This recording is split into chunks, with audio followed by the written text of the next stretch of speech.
Olá, saúdo cada um de vocês com a graça e a paz de nosso Senhor Jesus Cristo. Amém? O meu nome é Miriam Anita e eu estou aqui para contar para os irmãos aquilo que eu entendi do texto chamado Experimentando a Graça de Deus nos Dias Difíceis.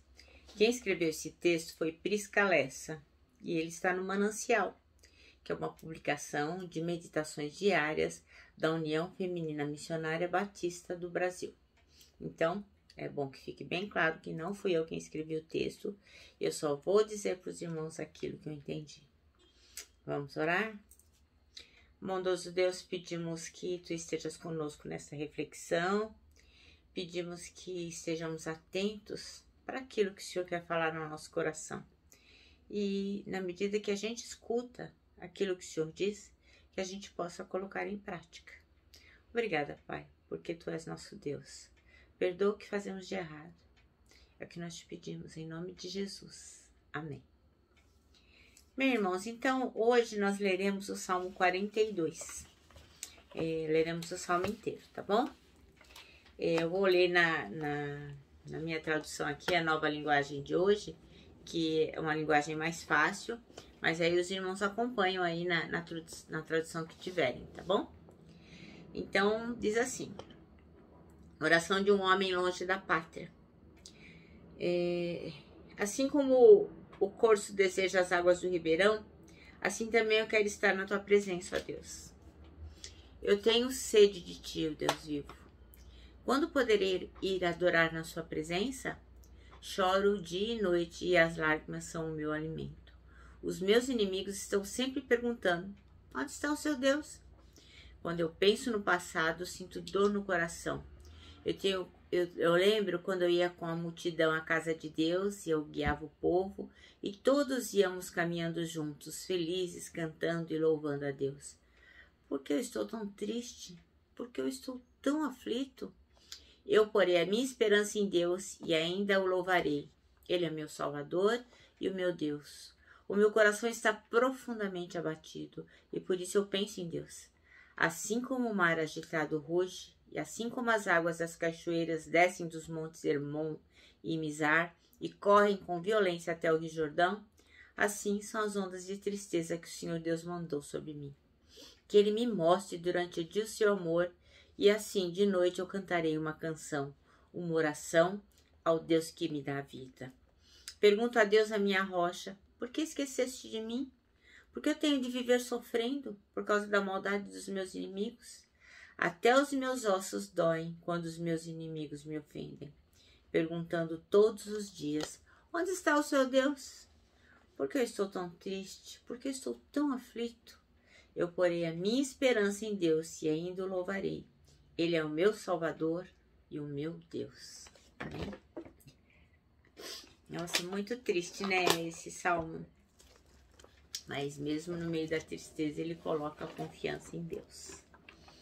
Bem, o nosso versículo chave é o 11, que diz assim: por que você está tão triste, a minha alma?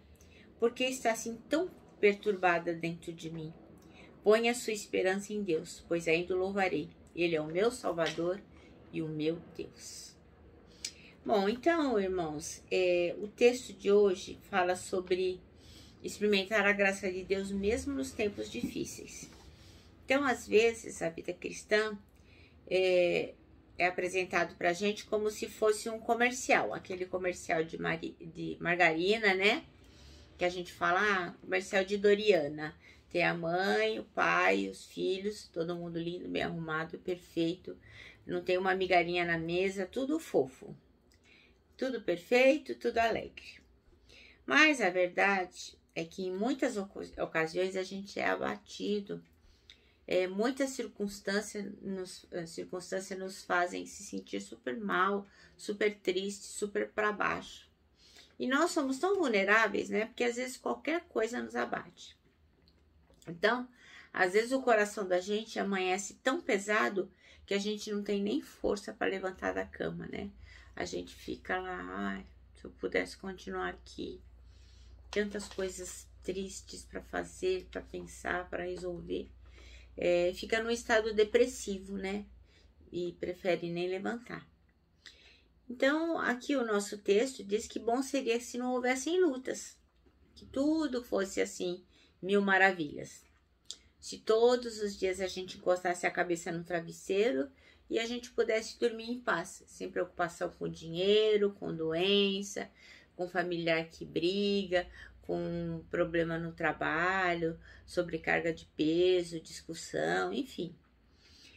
Mas, todavia, mesmo nesses dias, a gente não pode e não deve esquecer que a gente não deixou de ser alvos da graça de Deus. Deus continua nos amando, nos agraciando e tendo misericórdia de nós, mesmo nesses dias em que a gente se sente sem paz.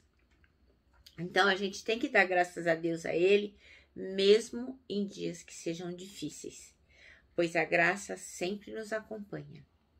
Sem ela, as coisas iriam de mal a pior. Então, a gente vê, né, o salmista aí, ele tá realmente muito abatido, mas ele sempre confiando em Deus. Então, o texto aqui que Prisca Lessa escreveu diz que a Bíblia é um livro incrível, pois ela nos mostra o lado, todos os lados da vida. Ela não mostra só o lado bonito da vida, ela também mostra o lado triste, o lado de coisas ruins que acontecem. Então, ela mostra nos bastidores sem as luzes e o figurino arrojado. Ela mostra os atores cansados e com olheiras. Mostra o flagrante do grande rei pego em adultério. Lembra-se de Davi? Ele era um rei tão poderoso, ele era uma pessoa tão abençoada, mas mesmo assim ele cometeu adultério. E o Senhor poderia ter escondido isso de nós, né? A gente nunca saberia. Mas não, a Bíblia nos mostra a verdade como ela é. Mostrou o discípulo fiel negando seu mestre. Lembra quando Pedro falou, não, Senhor, eu vou estar com você para sempre, ó. Eu sou firmeza, é nós, Jesus Cristo, a gente não vai se separar. E aí Jesus falou, Pedro, para, antes do galo cantar, você vai me negar 3 vezes, antes do galo cantar. E a gente poderia não saber disso, né? Nunca a gente ia saber. Mas a Bíblia mostra, para que a gente veja todos os lados. Mostra também até mesmo Jesus Cristo, cansado, com lágrimas, pedindo para o Senhor, olha, se puder, passa de mim esse cálice, passa de mim essa situação, porque, vai ser muito triste, vai ser muito dolorido, vai ser muito humilhante. Então, a Bíblia poderia esconder todas essas coisas de nós, mas não. Ela mostra que existem situações difíceis, sim, existem situações em que há pecado, outras que há tristeza, outras que as coisas dão ruim mesmo, mas a graça de Deus não abandona nunca, nunca. Então, a graça de Deus sempre está conosco. Então, essas situações mostram que a vida cristã envolve dias de riso e de luto, de força e de fraqueza. Mas, acima de tudo, ela nos mostra um Deus que sustenta os seus servos em todos os momentos. Esta confiança nós não podemos perder, por mais que possa ser difícil. Muitas vezes as pessoas pensam assim, né? Aconteceu alguma coisa de ruim. Por exemplo, a minha mãe ficou doente, meu filho ficou doente, perdi o emprego, aconteceu uma coisa ruim, uma situação difícil. Primeira coisa que a pessoa faz, para de orar, para de ouvir uma pregação, deixa de ir à igreja, se desanima, não quer mais ler a Bíblia, porque tá triste. Mas é a coisa errada a se fazer. Quando nós estamos tristes, é aí mais ainda que nós temos que nos apegar a Deus e nos lembrarmos que a misericórdia dele é infinita e que a graça dele nos alcança onde quer que estejamos e por pior que seja a situação que estejamos passando. Então, o texto diz aqui que a gente não pode deixar que os dias difíceis privem a gente de enxergar a beleza da graça de Deus. Porque o amor de Deus, ele é maior, ele vai além e transforma todas as circunstâncias. Então, às vezes a pessoa fala assim, não tem graça nenhuma sofrer, né? Lógico que não tem. Mas a diferença é que sofrer sem Jesus Cristo, sem Deus, sem o consolo do Espírito Santo, é sofrer muito mais.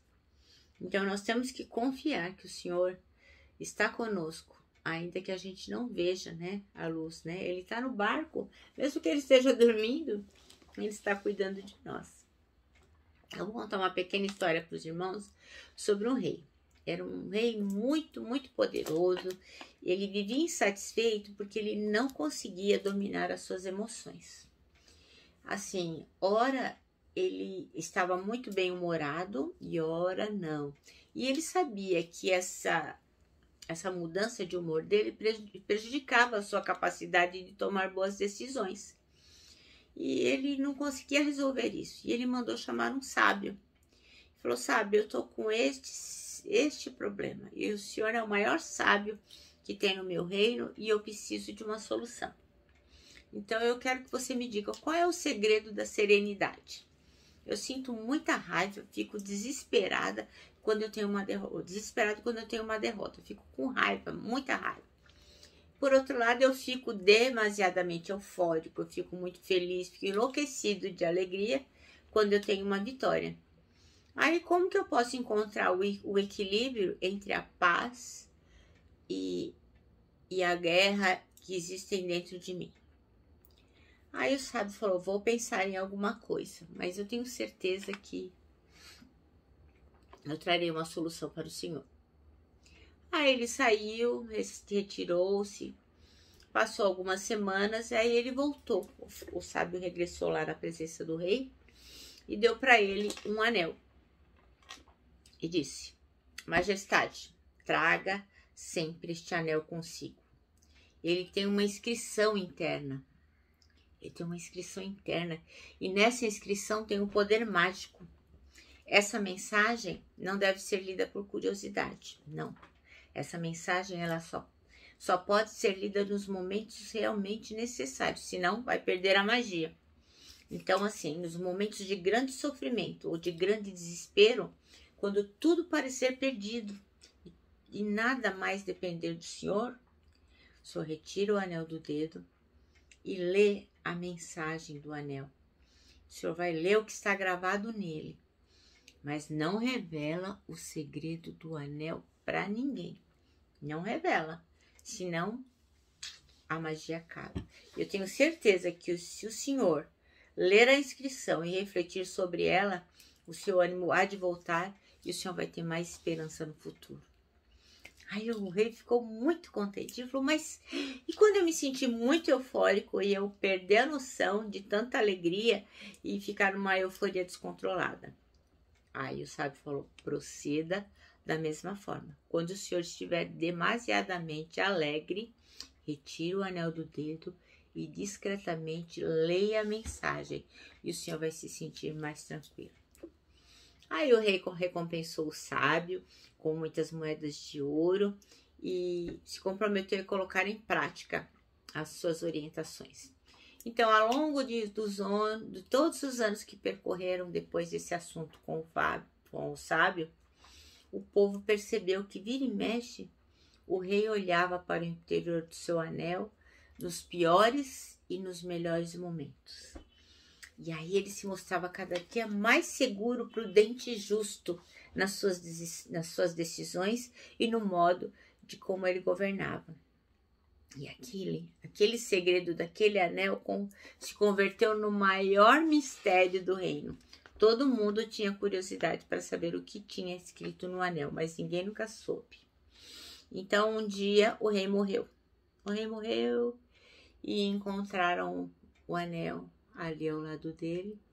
E no anel haviam apenas 6 palavras inscritas: confia em Deus, isso também passará. É isso, meus irmãos. Então, o nosso manancial termina assim: não há tristeza na terra que o céu não possa curar. Então, que nós tenhamos a certeza absoluta que todas as coisas passam, as boas e as más. E como rei, que nós possamos nos lembrar de confiar em Deus, porque isso, seja bom ou seja ruim, também passará. Eu termino aqui deixando um abraço fraternal, o meu abraço de ursa. E lógico, né? A nossa palavra de ordem que é saudades.